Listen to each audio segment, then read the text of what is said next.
essai du préampli micro. Donc là, je me suis mis sur 28 mégas, je sais plus, 500 et quelques.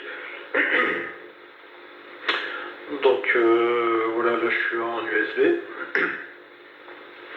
J'ai mis avec 14 HMDK2, donc sans ampli, simplement un bout de fil en sortie des filtres. Évidemment, je suis en roué. Et le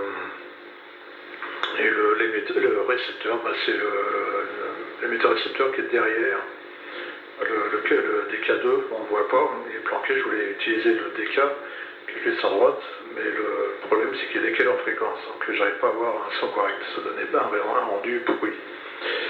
Donc là voilà, donc le petit module préampli, pour rappel, il est constitué d'un étage préampli avec un réglage de gain. Donc on peut l'utiliser avec des capsules électrées ou des capsules dynamiques. Tout de suite j'utilise un micro dynamique. Donc les réglages suivant le type de micro qu'on a, il va être différent. Parce que l'électrique il a beaucoup plus de gain, donc il faudra diminuer le gain. Et le dynamique, lui, il a un gain inférieur, donc il faudra augmenter le gain. Donc après, en suivant, on a un correcteur de tonalité sommaire, mais efficace quand même. Donc il permet de baisser les graves, de les augmenter, ou de jouer aussi sur les aigus. Voilà, donc s'il y a trop d'aigus, on baisse, et ainsi de suite. Et en suivant, on a le petit module SSM 2167, qui est un circuit intégré de chez Analog Device. C'est un compresseur limiteur, mais avec en plus un noise gate, ce qui permet de supprimer tous les bruits de fond, de limiter l'attaque justement de ce module du compresseur. C'est-à-dire qu'en dessous d'un certain seuil, rien ne passe, et au-dessus, bah, ça passe quoi. Ça permet justement, juste à cause du compresseur qui amplifie tous les bruits ambiants, de supprimer justement tous ces bruits blancs et d'éviter que le TRX passe en émission systématiquement dès qu'il y a un petit bruit. Voilà, donc et ensuite on a un potentiomètre qui va ajuster le niveau de sortie pour attaquer la partie émission. Donc le résultat est quand même pas mal parce qu'on a pas mal de dynamique. Là je parle à peu près à 10 cm, là je parle à 2-3 cm du micro, là je mets le micro sous le menton, là je parle à 20 cm. Donc le compresseur, lui, son rôle c'est d'équilibrer justement le niveau de sortie de manière à ce qu'on ait toujours à peu près le même niveau de sortie, BF, ou même HF par la même occasion. Suivant qu'on bouge la tête ou pas, ou quand on déplace, quand on s'approche au rocher du micro, enfin, si on a la bougeotte de cette manière, on a toujours un niveau constant, ce qui est important. Il a noté que toute la partie émission elle est très dynamique. On peut s'en apercevoir avec les syllabes plausibles, donc on entend bien, c'est assez percutant. Et ça c'est très intéressant en DX parce qu'on a besoin que l'interlocuteur puisse nous entendre correctement et avoir de la dynamique, c'est super important. Surtout en BL. Donc là c'est pas mal du tout. Je vais faire un petit test, par exemple les mois de l'année, janvier, février, mars, avril, mai, juin, juillet, août, septembre, octobre, novembre, décembre. Et aussi le rat, petit peta, petit pas, petit bus, si t'es pas content, t'as qu'à prendre l'autobus. Voilà, ça donne un aperçu de la qualité audio qu'on peut obtenir avec ce petit préampli micro et suivi de la chaîne émission. Donc ça promet, ça c'est pas mal. Donc la suite arrive, donc ce petit module il est validé, il fonctionne bien. Il y avait simplement deux potentiomètres où je me suis trompé de valeur. Il ne fait pas bon vieillir, on rigole pas.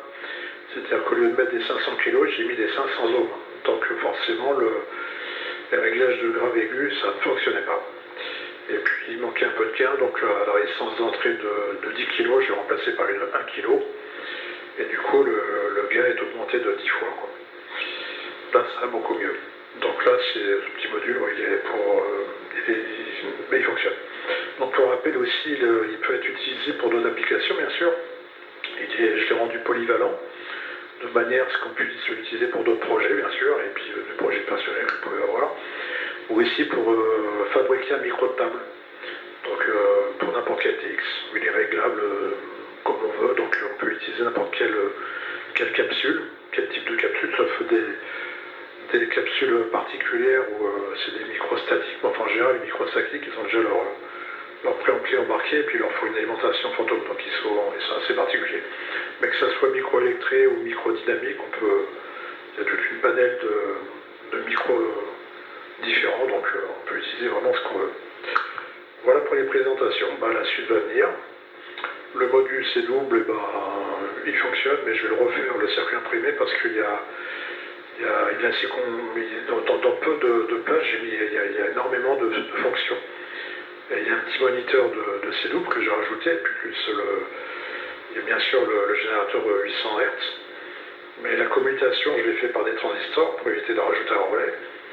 Et j'ai mis des transistors classiques, des NPN, mais par contre je les ai mis en tête, ce qui fait qu'ils fonctionnent en suiveur de tension et ça ne va pas parce que le GNE 800 Hz c'est l'ampli, c'est un LM386, il se retrouve alimenté à environ 5 volts par peine même. Donc ça ne peut pas fonctionner. Donc j'ai essayé avec différents transistors, ça ne va pas, il faut que je refasse et que je mette des PNP et non pas des NPN. Et à la limite, on pourra même mettre des petits MOSFET si besoin. Voilà, mais ça on en reparlera dans une autre vidéo. Donc voilà pour les présentations. Donc là, toujours pas d'ampli, mais je l'ai mis de côté. Je voudrais d'abord terminer tous les petits modules, les valider de manière tranquille de ce côté-là, et de pouvoir terminer la partie ampli dans de bonnes conditions, de manière à avoir vraiment tous les modules qui fonctionnent correctement et pouvoir faire des essais dans de bonnes conditions. Bien sûr, il y aura des mises au point, des ajustes, des adaptations d'impédance, il y a des petits bricolage, mais ça se fera au fur et à mesure. C'est de la construction amateur, on va pouvoir peaufiner, quoi. Puis même si vous avez des idées pour modifier, il est facilement modifiable vu que c'est des composants classiques et non pas des composants CMS que je n'affectionne pas particulièrement parce que pour moi c'est synonyme de jetable.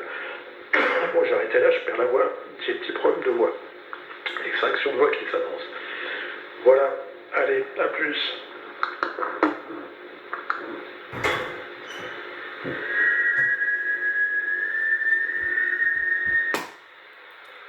Et voilà.